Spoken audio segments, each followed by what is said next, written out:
3 hours after my husband locked me out into a freezing night, the phone in his kitchen rang, and it wasn't me on the other end.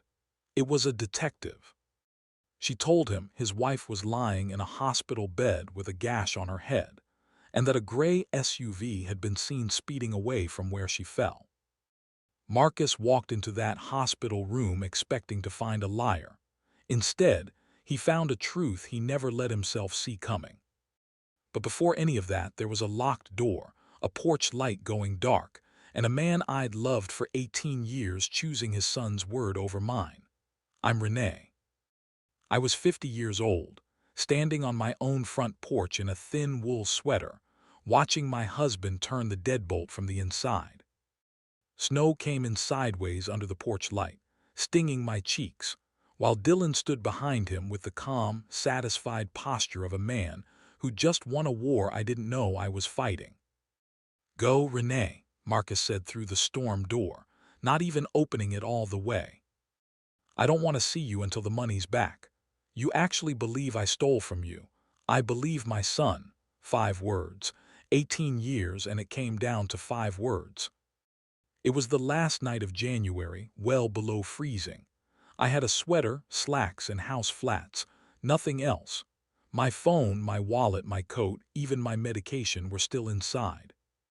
Dylan had gathered my things earlier that evening and locked them in our bedroom, telling his father I was getting ready to run, that a woman not planning to disappear wouldn't need her passport within reach.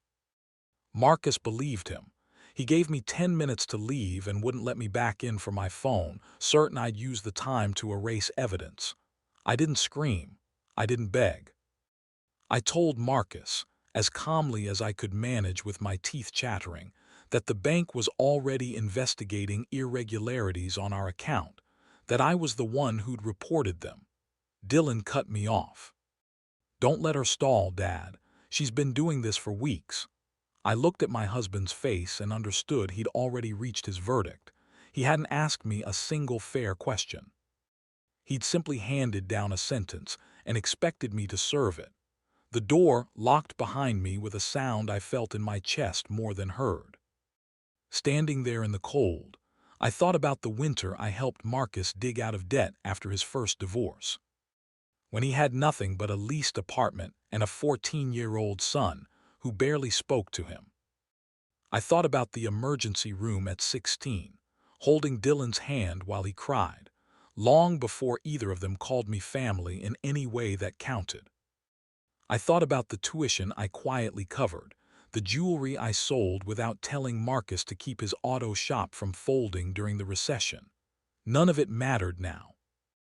A folder of doctored paperwork and a few well-placed sentences had erased 18 years in a single evening. I started walking toward the gas station a mile down the road, the only place I knew would still be lit. The wind cut through my sweater like it wasn't there. My flats filled with snow within the first few hundred yards. I kept my head down, counting mailboxes to keep my mind from spiraling. Then I heard an engine accelerate behind me. Headlights swept across the road, too bright, too fast for a quiet street at that hour. I turned instinctively, some old instinct from my fraud investigation days telling me to get a look at the vehicle, and that's when my foot caught black ice. I went down hard, my temple striking the curb. The last thing I saw before the world went dark at the edges was a gray SUV idling nearby, its taillights glowing red against the snow. The dent along the rear panel looked exactly like Dylan's car. I don't know how long I lay there. The last thing I remember is a woman's voice, sharp with panic, shouting for someone to call 911. 3 hours later, that phone rang in my husband's kitchen, but the police weren't calling to ask if he wanted to bring his wife home. They were calling because they needed him to come identify what was left of the story he thought he knew. To understand how I ended up alone on that road, you have to go back 6 weeks, to the day Dylan showed up with 2 suitcases and a story about a tech layoff and a girlfriend who'd left him. He just needed a few months to get back on his feet. I said yes, because I loved my husband, and because I remembered what it felt like to watch someone struggle without anyone catching them. I didn't know yet that I was the one who'd be caught. Within 2 weeks, I noticed things. Dylan took calls in the backyard, pacing, dropping his voice near windows. He asked in that offhand testing way what the house might be worth if we ever sold it. I found him in Marcus's office more than once. He suggested, gently at first, that his father should add his name to the deed, just in case. He told Marcus, when he thought I wasn't listening, that I'd gotten controlling over the years. I spent 11 years investigating insurance fraud before becoming a risk consultant, and old instincts don't fade. I noticed a bank login from an unfamiliar device. A request to transfer $85,000 into an account tied to a shell company. A photocopy of Marcus's signature practiced over and over in the printer tray. An audio editing app on Dylan's laptop that had no business being there. Payments flowing to a betting site from an account registered under Marcus's dealership. I didn't confront him. Confrontation only teaches a liar to hide better. I quietly reported the irregularities to the bank's fraud division. I photographed device history before it could be wiped. I called Detective Sandra Klein, someone I'd worked with years earlier, and asked her off the record what to document. I brought copies to my attorney, Patricia Ruiz, and asked her to keep it quiet. What I hadn't accounted for was how fast Dylan would notice me watching. Rather than run, he built his own story, and he built it well. A fake email made to look like it came from me, sent to a real estate broker. A draft contract with my name typed at the bottom. A cropped screenshot making a frozen bank request look like a completed transaction. He took his father's watch, which I'd sent out for repair 3 weeks earlier with a receipt sitting in my office drawer to prove it, and left the empty box for Marcus to find. The worst of it was the recording. I'd had a call with Patricia about setting up a medical power of attorney in case Marcus ever had another dizzy spell like the one that spring. What I'd actually said was, if Marcus becomes unable to make decisions for himself because of a stroke, we need a clear medical power of attorney in place. Dylan edited it down to 11 words. Marcus will no longer have the right to decide. We need power of attorney. Stripped of context, it sounded like a woman plotting to take control of her husband's life. He fed his father the lie in pieces, always when Marcus was tired or vulnerable. "I don't want to break up your marriage, Dad," he'd say. But maybe she's been planning to leave for a while. He knew exactly which wound to press.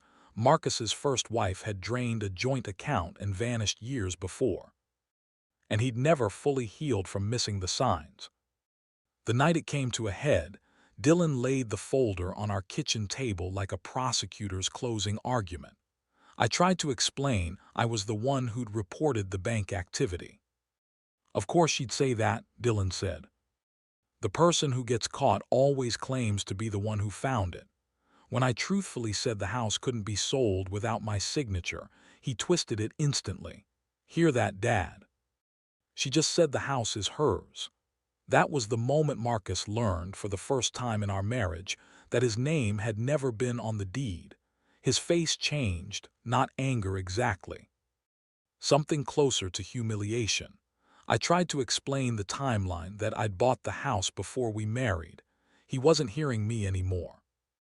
He was hearing 18 years rearranged into a story where he was the fool. What stays with me most from that kitchen table isn't Marcus's face. It's Dylan's in the half-second before his father turned to him for confirmation. Not anger, fear. I only understood it clearly after I was already lying in the snow. Dylan hadn't just wanted me out of the house. He needed me away from my phone and computer before whatever he'd planned could unfold. The woman who found me was Diane Whitfield, a 62-year-old retired nurse driving home from her sister's house. She almost mistook me for a fallen branch. She called 911 before she even got out of the car, wrapped me in an emergency blanket she'd kept in her trunk for 30 years out of old habit, and talked to me the whole time, even though I couldn't answer. She noticed a gray SUV pulling away without stopping, and some instinct told her to memorize part of the plate. She wrote it on her palm in pen because she didn't trust herself to remember it otherwise. At Mercy General, Dr.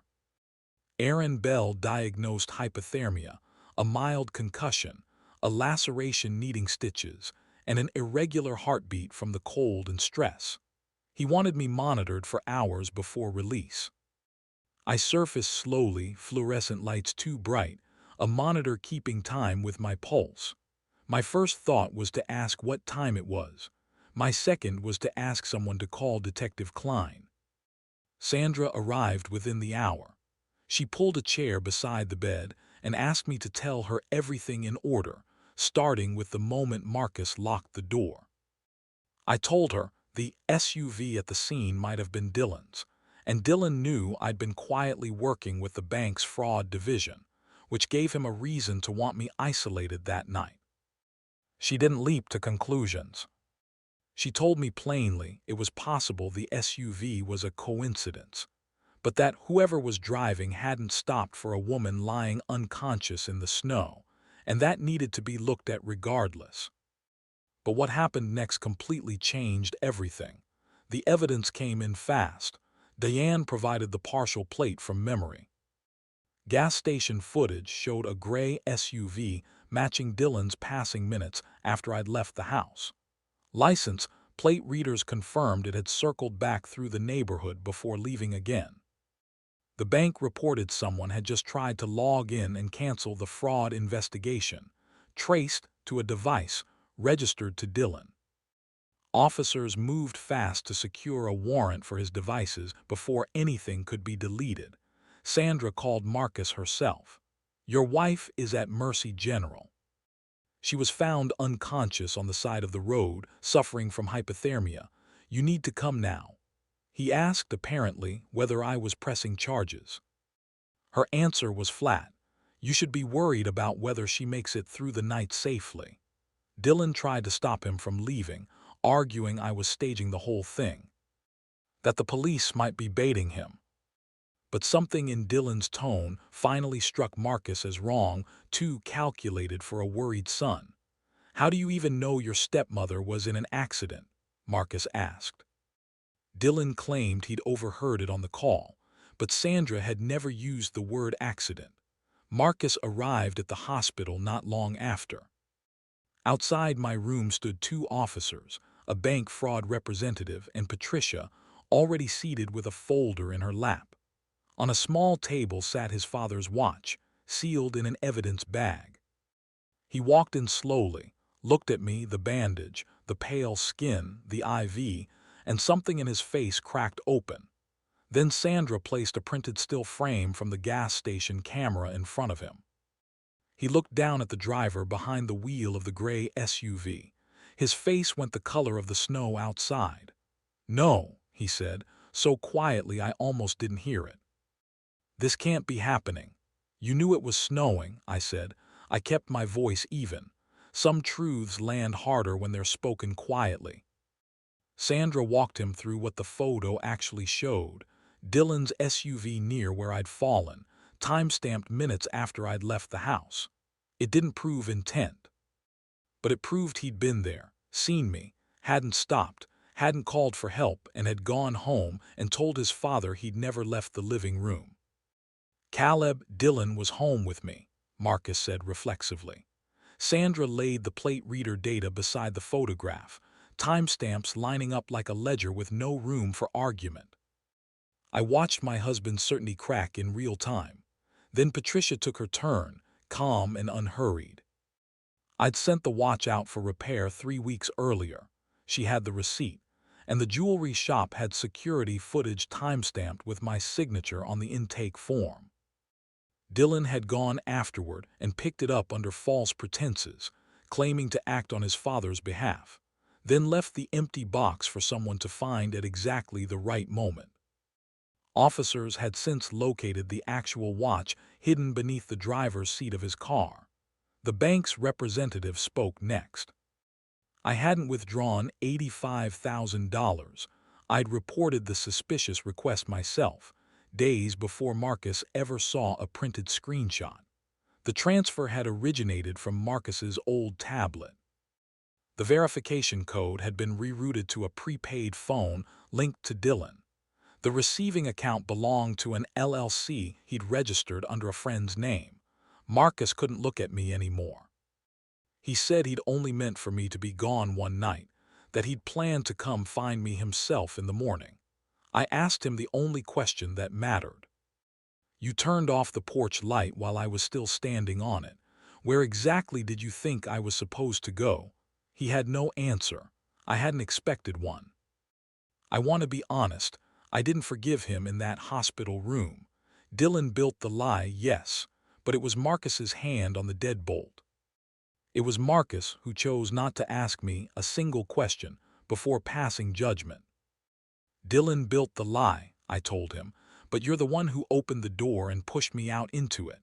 He had no response to that either.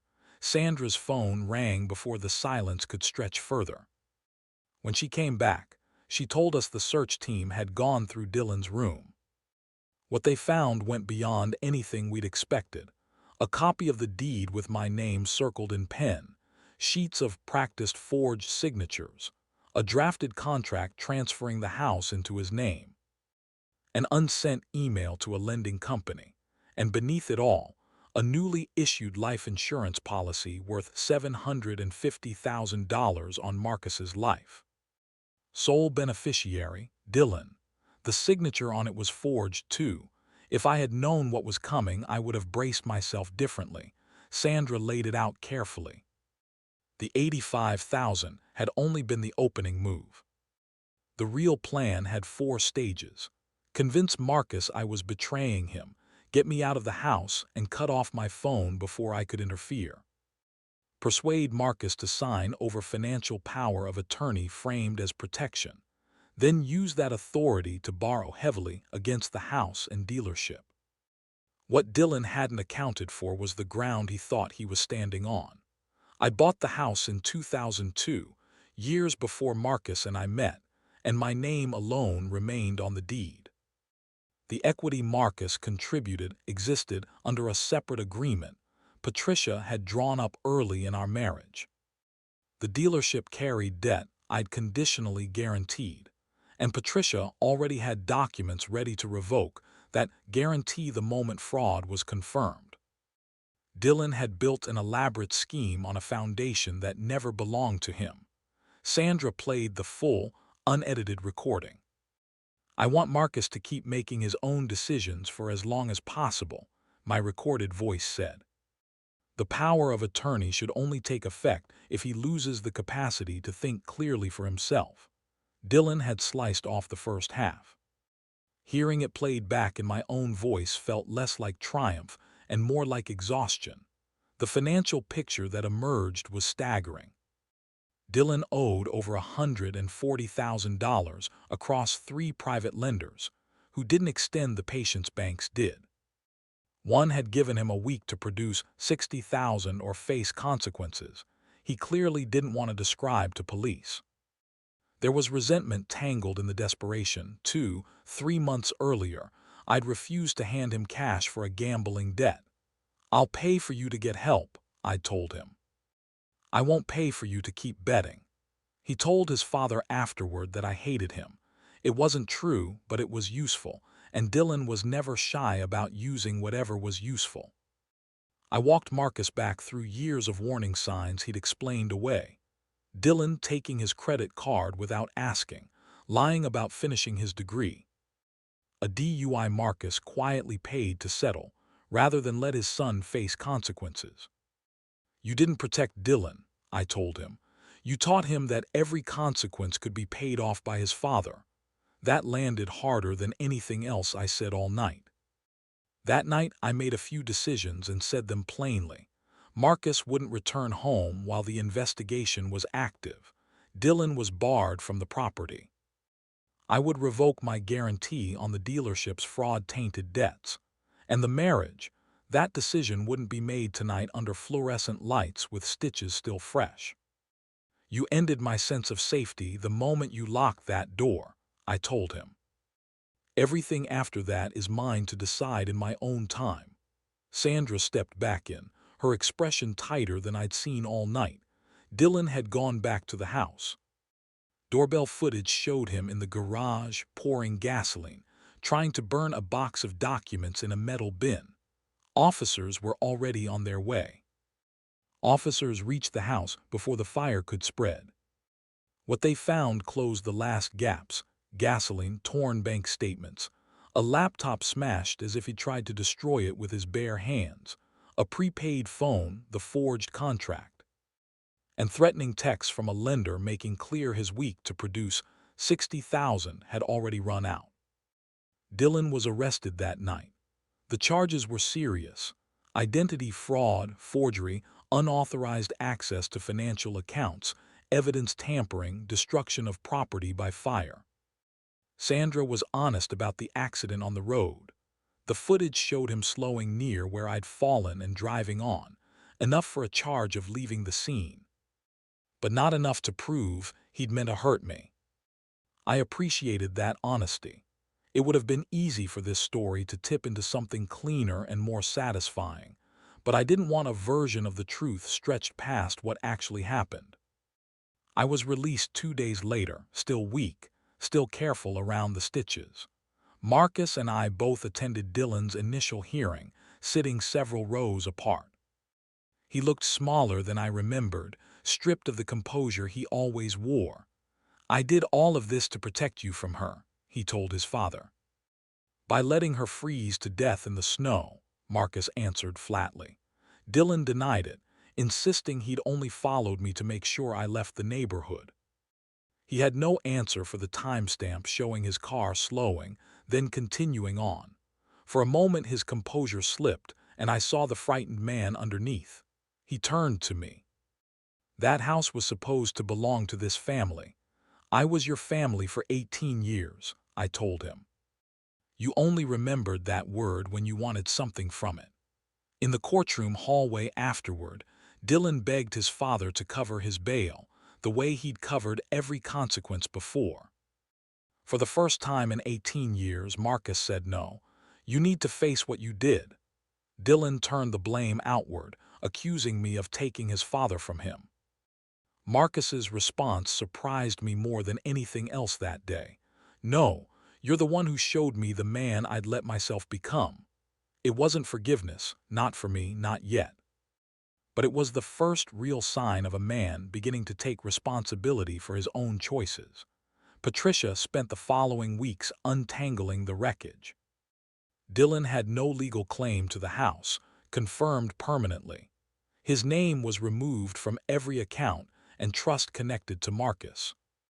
I bore no responsibility for the debts he'd run up using the dealership's name. My own assets, the house included, remained entirely separate and untouched. The larger question, what happened to my marriage, took longer to answer. Marcus asked to come home, to try to rebuild what 18 years apparently hadn't been enough to protect. I didn't answer right away. A few days later, I handed him an envelope, a legal separation agreement, a list of what he could take from the house, and behind the paperwork, information for a 6-month apartment lease across town, the first month already paid, so he wouldn't be without a roof in the middle of winter, regardless of what he'd done. "After everything I did, you're still helping me," he said. "I don't want you dying out in the cold," I told him. "That's the difference between us." I meant it as a simple fact, not a performance. Some people confuse mercy with weakness. I've never believed the two were the same thing. "Is there any chance for us?" he finally asked. "Not for the marriage we used to have," I told him. I didn't say more. Some doors close permanently. Others just need time before you know which kind you're standing in front of. 6 months passed before the last pieces of that winter settled. Dylan accepted a plea deal rather than risk trial. A fixed prison term, financial probation, a restitution order that would follow him for years. and a mandatory gambling addiction treatment program inside the facility. The incident on the road never became a criminal charge itself, but his decision to leave me unconscious in the snow rather than stop was formally noted in the sentencing record, a permanent mark on who he'd chosen to be that night. Marcus sold his stake in the dealership to satisfy the legitimate debts left behind and began living more simply. He started attending a support group for parents of adult children struggling with addiction, something I hadn't expected, but was quietly glad to hear. Our divorce was finalized in early summer. I made my own decision about the house not long after. I didn't hand it over in some grand gesture. I'm not interested in performing generosity I don't fully feel. I sold it. I couldn't picture staying in the place where my own husband had locked me outside in a blizzard, no matter how many good years had happened there before that night. With part of the proceeds, I bought a smaller house near Lake Michigan, close enough to hear the water some mornings when the wind was right.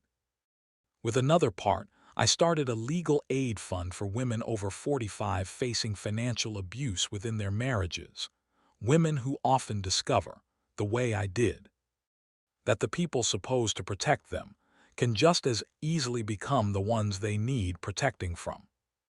I named it after my mother, not myself. She taught me that dignity doesn't need an audience. It just needs to be true. Marcus came to see me at the new house near the end of that summer to return an old set of keys that no longer opened anything of mine. He stood on the porch a moment before I invited him in. "I thought locking you out that night was protecting our family," he said. "Family doesn't need to be protected from the truth," I told him. He apologized for believing Dylan, for not asking me a single question before making up his mind, for not trusting 18 years of history over a folder full of lies, for using a snowstorm as punishment. I accepted the apology. I want to be honest about that, because accepting an apology isn't the same as inviting someone back into your life. Forgiveness doesn't come with a key, I told him. He nodded like he understood, and then he left. I watched him walk back to his car, and I felt something I hadn't expected, not triumph, not even relief exactly, just quiet. The kind that only comes after a long time of not having any. That evening, snow began to fall again, light and unhurried, settling over the new walkway the way it had settled over the old one 6 months earlier. But this time was different, and I noticed every part of the difference. I had a warm coat on. My phone was in my pocket, fully charged, mine to use however I chose. My keys were in my hand, not locked away in someone else's decision. I was the one who would decide, tonight and every night after, whether that door stayed open or closed. Diane, the woman who found me in the snow that night and never once asked for anything in return, came by for dinner with a few of my friends. I opened the door and let them in out of the cold, laughter filling a house that had never once belonged to anyone but me. 6 months earlier, a door closed behind me on the coldest night of the winter. I remember thinking the sound of that lock turning was the sound of my life falling apart. I was wrong. It was the sound of a prison opening. Marcus believed his son's lies and put me out of my own home. It took the police, a hospital bed, and a stack of forged documents to show him the truth. But the truth that mattered most to me was never written on any of that paperwork. I don't need a man who only believes me once the evidence has been laid out in front of him. I need someone who believes in who I am long before any evidence becomes necessary. Outside, the snow kept falling over the new path to my door. I rested my hand against the frame, listened to my friends laughing behind me, and locked it, not to keep anyone out, but to protect the peace that finally lived inside. This time the key stayed in my hand. So tell me, what would you have done in Renee's place that night? Would you have walked away, or would you have fought to stay? Let me know in the comments where you're watching from tonight. I read every single one. If this story moved you, hit like, subscribe, and share it with someone who needs to hear it. We've got so many more stories like this one waiting for you. Let's keep this journey going together.